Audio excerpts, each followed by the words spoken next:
அழகு மிகுந்த ராஜகுமாரி மேகமாக போகிறாள்.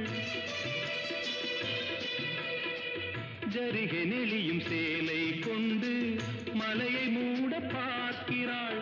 பள்ளம் சிலர் உள்ளம் என ஏன் படைத்தான் ஆண்டவன்? பட்டம் பெற தேடுகின்றேன், எங்கே அந்த நாயகன்? மலையின் காட்சி இறைவன் ஆட்சி. செந்தாழம் பூவில் வந்தாடும் தென்றல் என் மீது மோதுதம்மா.